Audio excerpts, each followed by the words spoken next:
신약성경 에베소서 4장 17절에서 24절까지 말씀을 제가 봉독해 드리겠습니다. 그러므로 내가 이것을 말하며 주 안에서 증언하노니 이제부터 너희는 이방인이 그 마음에 허망한 것으로 행함같이 행하지 말라.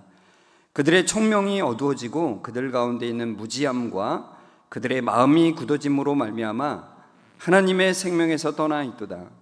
그들이 감각 없는 자가 되어 자신을 방탕에 방임하여 모든 더러운 것을 욕심으로 행하되 오직 너희는 그리스도를 그같이 배우지 아니하였느니라. 진리가 예수 안에 있는 것 같이 너희가 참으로 그에게서 듣고 또한 그 안에서 가르침을 받았을진데 너희는 유혹의 욕심을 따라 썩어져가는 구습을 따르는 옛사람을 벗어버리고 오직 너희의 심령이 새롭게 되어 하나님을 따라 의와 진리의 거룩함으로 지으심을 받은 새 사람을 입으라. 아멘. 우리 옆 사람과 인사하겠습니다. 성도님, 말씀에 은혜 되세요. 이렇게 인사하겠습니다. 말씀에 커다란 은혜가 되시기를 주의 이름으로 축원합니다. 여러분, 오늘 말씀 4장 17절을 보면 너희는 이방인이 그 마음에 허망한 것으로 행함같이 행하지 말라라고 합니다. 여러분, 하나님의 자녀들은 세상 사람들과 다르게 살아야 되죠. 똑같이 살아야 됩니까? 아니죠. 우리가 너무너무 잘 알고 있죠. 하나님께서는 분명히 말씀하셨습니다. 내가 거룩하니 너희도 거룩하라. 너희는 세상 사람들과 다르다. 분별되어 살라라고, 구별되게 살라고 말씀하십니다. 여기 17절에 나오는 이방인이라고 하는 말은 단순히 헬라 사람을 말하는 게 아닙니다. 여기서 말하는 이방인은 예수님을 영접하지 않은 사람의 대명사로 이방인이라고 하는 말을 쓴 겁니다. 그러니까 예수 믿지 않은 사람들인 거죠. 여러분은 예수님을 믿지 않는 사람들과 다르게 생각하고 다르게 행동합니까? 물어보는 겁니다. 다르게 살라, 구별되어야 한다, 거룩하게 살아야 한다라는 게 참 부담스럽지 않습니까? 그죠? 내가 거룩하게 살아야 돼? 갑자기 숨이 이렇게 확 조여오는 듯한 느낌이 들지 않습니까? 제가 만약에 여기서 1시간 동안 거룩하게 살아야 됩니다를 강변하면 팍 찔리면서 또 한편으로는 막 마음이 답답할지도 모르겠어요. 근데 여러분, 우리가 정말 다르게 산다는 것이 무엇인지, 어떤 의미이고 어떤 복이 있는 것인지 깨닫는 건 참 중요하다는 거죠. 오늘 말씀의 22절부터 24절에 보면은 이렇게 말씀하잖아요. 옛사람을 벗어버리고 새 사람을 입으라 그래요. 옛사람이 뭘까요? 옛사람이라는 것은 자기가 주인이 되어 욕심대로 살던 과거의 자아를 말해요. 그 과거의 자아를 버리라는 거죠. 그리고 마음의 영이 새롭게 되어서 하나님을 따라 의와 진리의 거룩함으로 지으심을 받은 새 사람을 입으라고 합니다. 그래서 제가 이제 이렇게 딱 가만히 생각해 봤어요. 옷을 벗듯이 확 벗어 던지고 딱 옷을 입듯이 확 입어버리면 참 쉬운 건데, 근데 왜 이렇게 쉽게 안 되는 걸까? 왜 이렇게 쉽게 안 되는 걸까? 내 멋대로 사는 것을 확 집어 던져버리고 딱 주님의 뜻 가운데서 주님이 정말 주인이 되어서 사는 삶, 그 삶을 살고 싶은데 참 안 되죠. 요한일서 2장 16절에 보면은 이 세상 사람들의 특징을 너무나 잘 보여주고 있어요. 같이 읽어볼까요? 이는 세상에 있는 모든 것이 육신의 정욕과 안목의 정욕과 이생의 자랑이니 다 아버지께로부터 온 것이 아니요 세상으로부터 온 것이라. 요한일서 2장 16절은 바로 우리 자신이 육체를 즐겁게 해주는 것을 선호한다라고 말해요. 그리고 우리가 우리의 눈을 즐겁게 해주는 것을 우리가 쫙 보기 좋아하죠. 그리고 우리 삶에 대해서 자랑하는 것으로 살아간다는 거예요. 자랑하는 걸 되게 즐긴다는 거예요. 이상하다, 나는 안 즐기는데, 이런 분 있으면 제가 말씀드릴게요. 따로 말씀드릴게요. 여러분, 몸이 편하고 즐겁게 해주는 것을 선호하지 않습니까? 나는 불편한 게 좋아, 나는 아픈 게 좋아, 뭐 이런 분이 있어요? 가끔 그런 분이 있더라고요. 근데 그거 정상이 아니죠. 그죠? 여러분, 눈을 즐겁게 해주는 거를 좋아하죠. 그죠? 보는 거 재밌으면 얼마나 좋습니까? 아름다우면 너무 좋죠. 조금이라도 내세울 만한 것이 있으면 드러내고 싶지 않습니까? 나는 안 그래요. 이런 분이 있습니까? 은근히 드러내죠. 은근히. 아이 때는 대놓고 드러내고 어른이 되면은 은근히 드러냅니다. 그런데 이것을 말하기를 성경은 그래요. 하나님께로부터 나온 것이 아니라 세상으로부터 나온 것이래요. 근데 이게 뭐냐면, 세상으로부터 온 것이라는 거는 악한 거라는 거예요. 선이신 하나님과 반대가 되는 악한 것이라고 말하는 거예요. 그러니까 하나님으로부터 오는 것을 거부하고 내가 보기에 좋을 대로 하는 것이 악이라는 거죠. 하나님께서 이 천지를 창조하실 때는 참 모든 것이 아름다웠던 세상이, 사람을 포함해서요, 죄로 인해서 악의 소굴이 된 거예요. 자기 멋대로 하니까. 그러니까 여러분, 우리 세상은 어떻게 보면은 악의 소굴이죠. 분명히 그 악의 소굴에서 악의 본성이 우리 뼛속까지 깊이 박혀있는 우리들이 세상 사람들과는 구별된 거룩의 삶을 어떻게 살아가냐는 거예요. 어떻게 고민이 되십니까? 4장 17절에 보면은 여기 이제 그 마음에 허망한 것으로라고 하는 말이 있잖아요. 이 마음이라고 하는 말은 누스라고 하는 헬라어인데, 이게 무슨 말이, 어떤 의미를 담고 있냐면은 행동과 관련된 마음이에요. 행동. 그러니까 무언가를 하는 마음이에요. 하는 마음. 그러니까 어떤 거냐면 철학이나 종교 또는 자아 실현을 통해서 마음의 만족감을 얻거나 또는 어떤 경지에 도달하려고 하는 것을 표현할 때 이 누스라는 말을 써요. 자, 그 다음에 허망한 것에 해당하는 헬라어는 마타이오테스라고 하는 말인데, 이게 무슨 의미를 담고 있냐면 아무런 목적이 없고 결과가 없는 거예요. 목적도 없고 결과가 없어요. 그러니까 얼마나 허무하고 허탄하냐는 거예요. 그러니까 여러분, 그 마음에 허망한 것이라고 하는 말은 무엇을 뜻하냐면, 그 마음에 하나님을 인정하지 않는 사람들은 뭔가를 채우려고 하지만, 다 채우려고 하잖아요. 하나님이 우리 마음 중심에 계신 분이었는데 그 하나님을 거부하니까 거기에 뭔가 빠지는 거죠.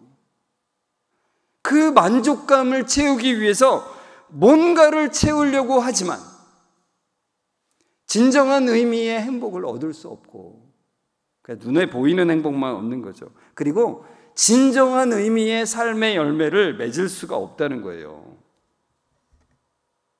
허무한 인생을 살아간다는 거죠. 허탄한 것을 쫓아간다는 거죠.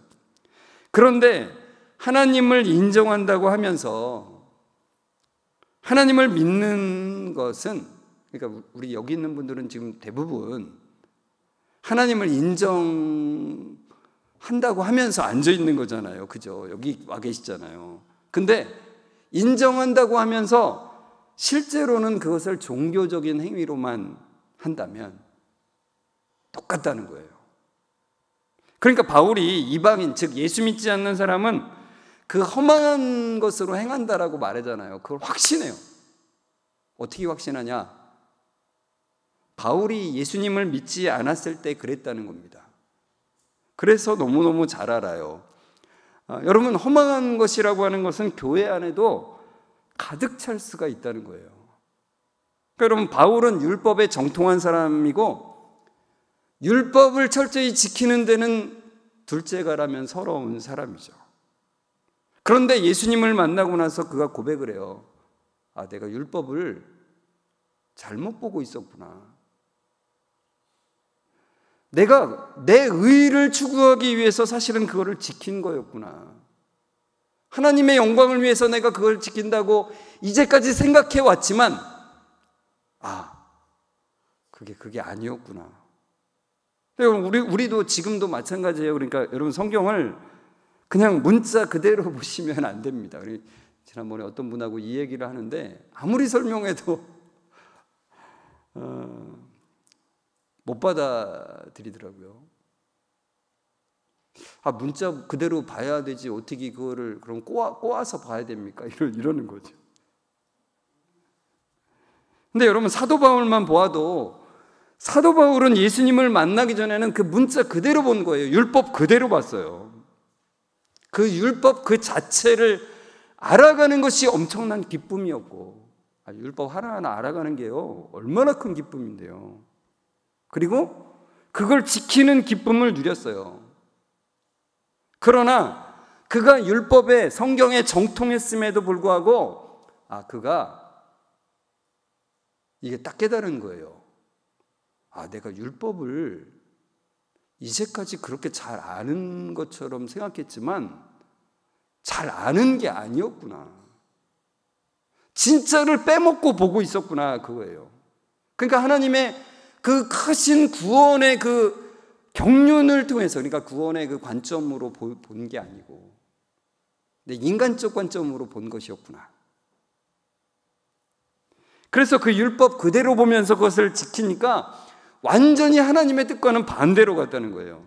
그러니까 이런 거죠. 쉽게 말하자면 그 예수 그리스도의 그 참된 은혜를 통해서, 그 은혜의 렌즈를 통해서 그 율법을 봐야 그 율법이 의도하는 바가 무엇인지를 정확히 아는데, 은혜를 빼먹고, 은혜는 상관없어요. 그냥 나 율법을 이거 알고 지키기만 하면 돼, 이렇게 되면 이 성경 말씀이 인간 중심적인 해석이 돼버리는 거예요. 똑같은 말씀을 봐도, 지난번에 어떤 분이 코이노니아 그 일지에 그걸 질문했었잖아요. 예전에, 작년인가요? 왜 목사님들마다 성경을 알려주는 게 다르냐고. 왜 다를까요? 이런 부분에서의 차이도 있는 겁니다. 여러분, 오늘 종교개혁주의를 맞이해서 우리가 꼭 기억했으면 좋겠어요. 하나님이 이 말씀을 통해서 우리에게 주시고자 하는 그 말씀의 의도를 전혀 다른 관점으로 볼 수 있어요. 똑같은 성경을 보면서도, 똑같은 말씀을 전하면서도 전혀 다른 관점으로 말씀을 전할 수 있다는 거예요. 그러니까 어떻게 보면 무서운 거죠. 여러분, 로마 캐톨릭도 똑같이 지금 똑같은 성경을 보고 있다니까요. 우리랑 다른 성경을 보는 게 아니에요. 똑같아요. 근데 전혀 다른 관점으로 지금 해석을 하고 있거든요. 이런 점에서 우리에게 주시는 그 은혜의 관점이라는 게 은혜라는 것이 그 깨달아지지 않으면 이 성경 말씀 자체가 그냥 다 인간적 관점이 되어버린다, 이거죠. 그러니까 바울은 결국 자기 의를 위해서 그 율법을 지키고 살았던 것이 허망한 것이구나. 예수 그리스도를 온전히 의지하는 그 믿음으로 행하지 않으면 그 지킨 것이 모두 허망한 것이구나. 아무런 가치가 없는 것을 내가 이제까지 엄청난 가치가 있다라고 생각하면서 살았구나, 이런 거예요. 그러니까 여러분, 은혜의 관점으로 말씀을 바라보지 않으면 내가 드린 만큼, 내가 한 만큼 받는다는 의식에 빠지게 돼요. 그러면 우리의 삶이, 우리의 마음이 은혜로 채워지지 않고 무엇으로 채워져요? 교만으로 채워지는 겁니다. 겉으로는 굉장히 겸손한 척하고 굉장히 잘하는 척할지 모르지만 그 마음속에는 계속해서 교만이 채워져 가는 거예요. 얼마 전에 어떤 청년이 우리 교회 오후 예배에 참석을 했는데요, 교회를 찾고 있다 그래요. 그래서 교회를 찾는데 가장 중요한 게 뭐냐고 물어봤더니 말씀이래요. 설교 말씀. 그럼 어떤 설교가 좋으냐 이렇게 물어봤더니 뭐라고 그랬을 것 같아요? 마음을 찔러주는 설교래요. 그러니까 책찍질 해주는 설교라는 거죠. 제가 그 말을 들으면서 저도 예전에는 그 설교를 했는데 이 생각이 들더라고요. 제대로 순종하지 못합니까, 여러분? 이 말씀이 이렇게 말하고 있는데 못하겠습니까? 왜 말씀대로 살지 못하는 겁니까? 그럼 여러분, 이런 설교하면 굉장히 찔리면서도 이상하게 은혜 받는 사람이 많아요. 특히 마지막에 말씀에 순종해서 복 받은 사람의 예를 들어서 딱 마무리하면은 그래, 나도 순종해서 그 은혜를 복을 받아야지 이렇게 되는 거예요. 저도 그 설교할 줄 알아요. 근데 저도 바울처럼 깨닫게 되었거든요. 그 은혜가 참 은혜가 아니구나. 허망한 것일 수 있구나. 그러니까 사도 바울이 신나서 하나님께 충성하고 기쁨으로 순종했지만 순종 못한 것에 찔림받고 더욱 책찍질해서 더 엄격하게 지켰거든요, 그가.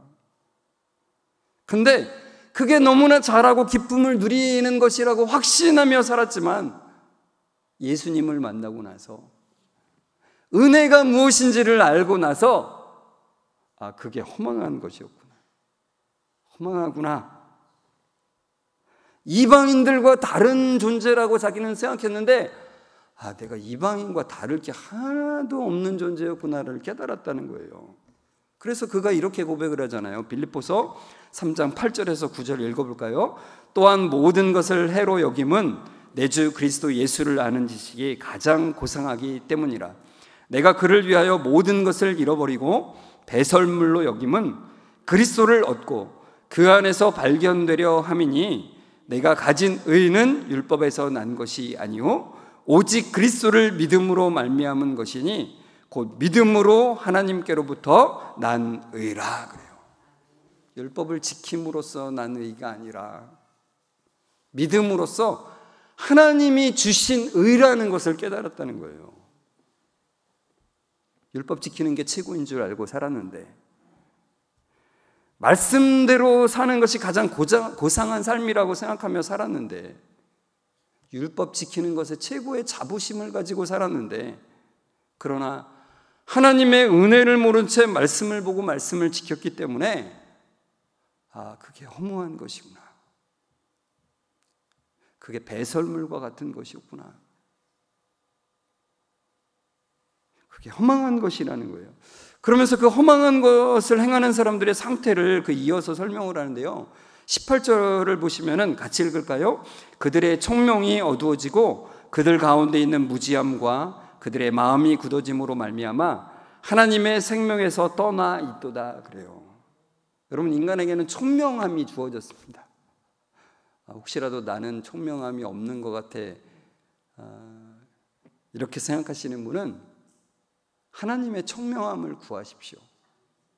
여러분, 사람이요, 저도요 똑똑한 사람들 많이 만났거든요. 저도 학교에서 이렇게 하다 보면 어떻게 저 인간은 저렇게 똑똑할 수가 있냐 이런 생각이 들어요. 근데요 참 신기하게도 그 똑똑함이 전부가 아니구나라는 것을 참 많이 보게 된다는 거예요. 그러니까 어떤 사람에게는 더 지혜가 있고 더 능력이 있는 어떤 지적인 능력이 있는 것 같이 보일지 모르지만 하나님을 떠난 사람은 그 총명함이 어두워진다는 거예요. 어두워져요. 그 총명함이 어두움에 뒤덮인 상태가 된다는 거예요. 그래서 저는 우리 어린이 청소년들이 그리고 또 부모님들도 유념했으면 좋겠어요. 아무리 공부 잘해도 하나님과 상관없이 잘하는 것은 어두워진 천명이라는 거예요. 그거는 아무리 똑똑해 보여도요, 그건요 결국은 미련한 길로 가는 것이라는 것을 우리에게 말씀해 주는 거예요. 여러분, 우리가 뉴스를 통해서 또는 주변 사람들을 통해서 그것을 많이 보게 되지 않습니까? 참된 진리를 볼 수 없기 때문에 스스로 자신이 척도라고, 기준이라고 생각하고 자기 기만으로 살아가게 된다는 거예요. 어두워진 총명에 이어서 그들에게 상태는 어떤 것이 되냐면 감각 없이 방탕에 이제 또 빠진다고 그래요. 자, 19절 같이 읽어볼까요? 그들이 감각 없는 자가 되어 자신을 방탕함에 방임하여 모든 더러운 것을 욕심으로 행하되 그래요. 그러니까 이 감각 없는 자가 됐다는 건 뭐냐면은 마음이 마치 화인 맞은 가죽처럼, 그러니까 화인 맞는다는 거는 저기 인두르다가 가죽을 이렇게 쫙 뒤지면 그 가죽이 그 부분이 딱딱해지거든요. 그러니까 양심의 화인을 맞은 건 뭐예요? 마음에 이렇게 인두로 지진 거예요. 마음이 딱딱해진 거죠. 그러니까 악을 행해도 당당해요. 그런 사람들 우리가 다 사실 그렇습니다. 거짓말을 해도 점점 당당해지고요, 부끄러운 줄 모르는 거예요. 죄를 오히려 기뻐하고 자랑스러워하는 거예요. 저도 어릴 때 막 뭐 나쁜 짓 하는 거를 더 자랑하는 그럴 때가 있었어요. 나 이렇게까지 나쁜 짓 했다, 뭐 이런 거죠. 그래서 점점 자기 자신을 방탕 속으로 집어 던진다는 거예요. 집어 던져. 그러나 예수 안에 있는 자들은 다르다라고 말씀합니다. 어떻게 달라요? 에베소 4장 20에서 21절 같이 읽겠습니다. 오직 너희는 그리스도를 그같이 배우지 아니하였느니라. 진리가 예수 안에 있는 것 같이 너희가 참으로 그에게서 듣고 또한 그 안에서 가르침을 받았을진데 그래요. 진리가 예수 안에 있다는 것은 뭐냐면 예수님만이 진리라는 말씀이에요. 너희는 예수 그리스도를 배운 사람들이다. 예수 그리스도에 대해서 배운 사람들이 아니라 예수 그리스도를 배운 사람들이래요. 너희는 그래서 참 진리가 너희 안에 있는 사람들이다. 그러니까 진리 안에 있는 사람들은 점점 더 허망한 것에서 멀어진다는 거예요. 진리 안에 있는 사람들은 그래서 어떻게 해요? 점점 더 총명해져요. 여러분, 우리가 말씀의 교제를 제가 하자고 많이 강조하잖아요. 코이노니아 뿐만 아니라 성도님들이 만나셨을 때, 특히 뭐 수요일에도 말씀의 교제를 제가 이제 나누자고 말씀 많이 드리는데, 그럼 도대체 말씀의 교제가 뭔가? 이렇게 말씀을 펴놓고 말씀만으로 뭐 얘기를 하라는 건가요? 성경 자 이거 읽었는데 너 어떻게 생각해? 이런 것만 말씀의 교제일까요? 그렇지 않죠. 여러분, 우리는 보통 얘기를 하면 내가 아는 것, 내가 경험했던 것, 봤던 것 이런 거 막 얘기하잖아요. 근데 말씀의 교제라는 건 그거예요. 내가 경험했던 것, 아는 것만을 말하는 게 아니라 그게 은혜, 진리를 통과해서 나오도록 하는 거예요. 지난번에도 이제 혀에 대한 얘기를 할 때, 이 뭔가를 말을 할 때 그냥 툭툭툭툭 막 튀어나오면 실수를 하게 된다 그랬잖아요. 그거는 왜 그러냐면 내가 경험한 것으로만 얘기하고 내가 생각한 것으로만 얘기하기 때문에 그래요. 그러니까 말을 할 때 조금씩 시간을 가져야 돼요. 시간을. 그래서 은혜라고 하는 그 렌즈를 통해서 그 말이 걸러져서 나올 수 있도록, 그래서 참된 지혜를 말하게 되는 것입니다. 여러분, 진리 안에 있는 자들의 특징이 뭐냐? 바로 옛사람을 벗어버리고 새사람을 입은 자들이에요. 옛사람을 벗어버린다는 것은 예수 그리스도를 영접하면서 이전까지는 내가 욕심만으로 살았는데 그 욕심만으로 살았던 그 인격이 영적으로 완전히 죽는 거예요. 그래서 이제 성령 안에서 새 사람이 되는 거죠. 자신이 주인이 되어서 살던 과거의 자아가 죽고 새로운 성령께서 입혀주시는 새로운 옷으로 입은 사람인 거예요. 그래서 옛날 본성, 자기 중심대로 살던 것, 정욕대로 살던 그 과거의 모든 생활 방식이 버려지는 거예요. 그리고 그리스도를 주인으로 섬기고 그분의 말씀대로 순종하며 사는 사람이 되는 거죠. 이게요, 우리의 결심으로만 안 되는 거죠. 성령의 역사하심으로만 가능합니다. 하나님께서 그 지으심을 받으니라고 하는 말을 통해서 우리가 볼 때 하나님께서 창조하셨던 대로 다시 우리를 하나님의 형상을 찾아가도록 회복시키신다는 거예요. 회복시킨다는 거예요. 진리이신 그리스도를 통해서 우리를 의롭게 하시고 진리이신 그리스도를 통해서 우리를 거룩하게 하시는 거예요. 여러분, 유명한 말씀 있죠. 갈라디아서 2장 20절 같이 읽어볼까요? 내가 그리스도와 함께 십자가에 못 박혔나니 그런즉 이제는 내가 산 것이 아니요 오직 내 안에 그리스도께서 사시는 것이라. 이제 내가 육체 가운데 사는 것은 나를 사랑하사 나를 위하여 자기 자신을 버리신 하나님의 아들을 믿는 믿음 안에서 사는 것이라 그래요.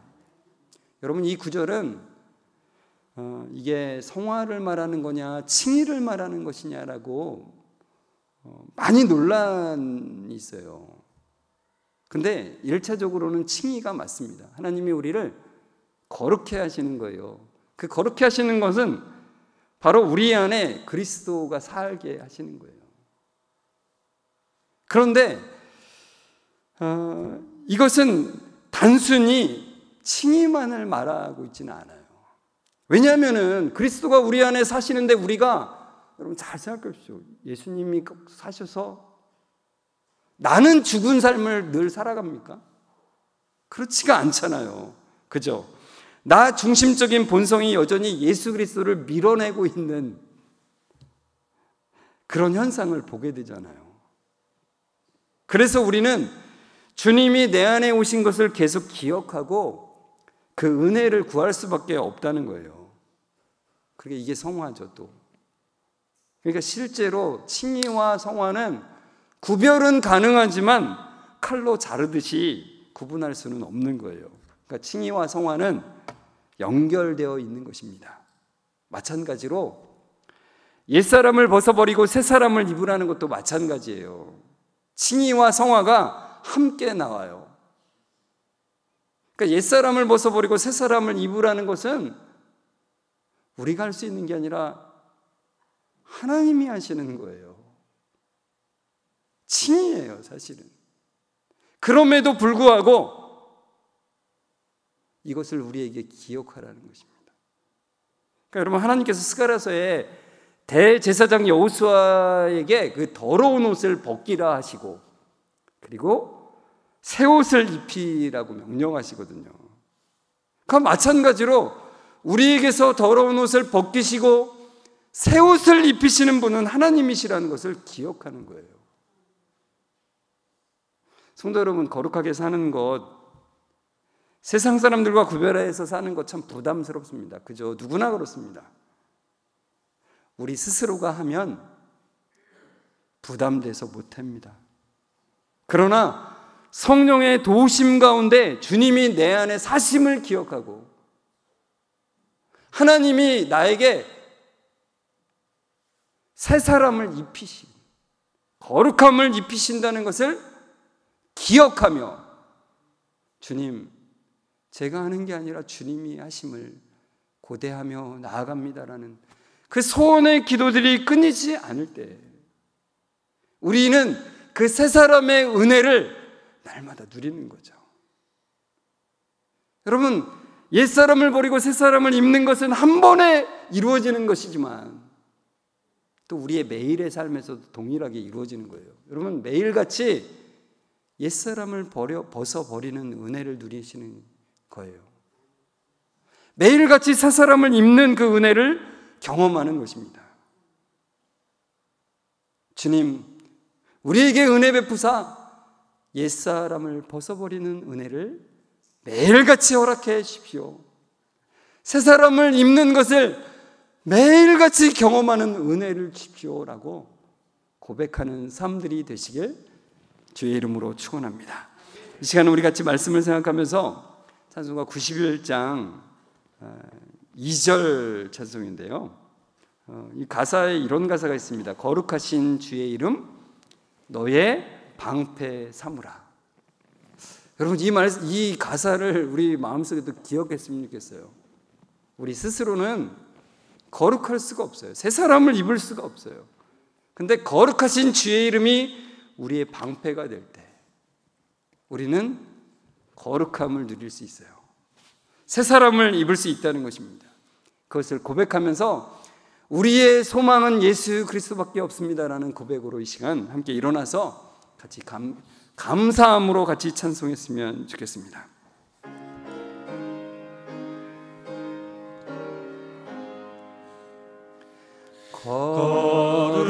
거룩하신 주의 이름 너의 방패 삼으라. 환난 시험 당할 때에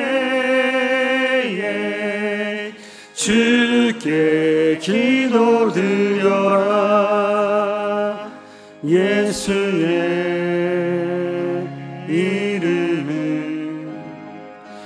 세상의 소망이요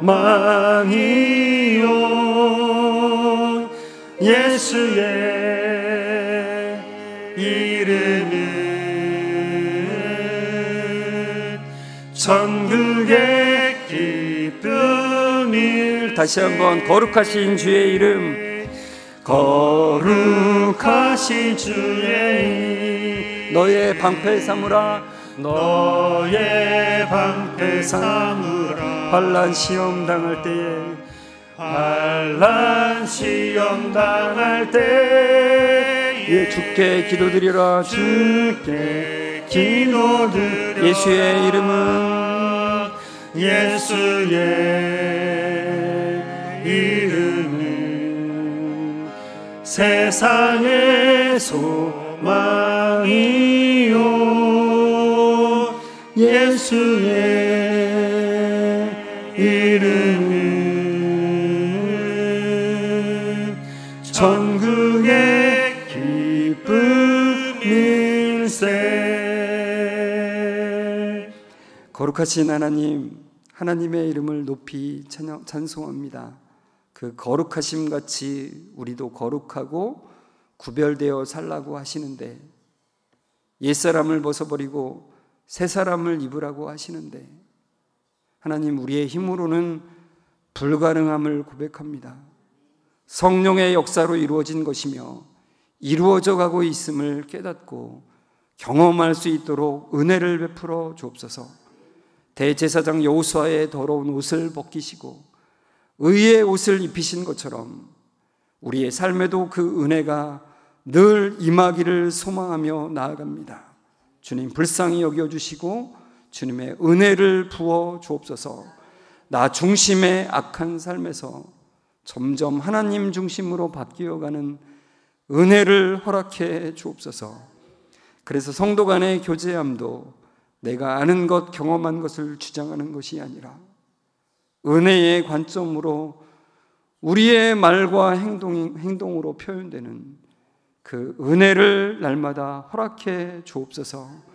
거룩하신 주님의 이름에 우리의 방패되는 은혜를 날마다 허락해 주옵소서. 거룩하신 예수 그리스도의 이름으로 감사하며 기도드리옵나이다. 아멘. 우리 주 예수 그리스도의 은혜와 하나님의 사랑하심과 성령님의 교통하심이 옛사람을 벗어버리고 새 사람을 입으라는 그 명령 앞에 성령의 도우심을 구하며 나아가는 우리 모든 성도들과 특별히 오늘 성광교회 가족이 된 양계숙, 유복태, 이주영 성도님 위에 지금부터 영원까지 함께 있을지어다. 아멘.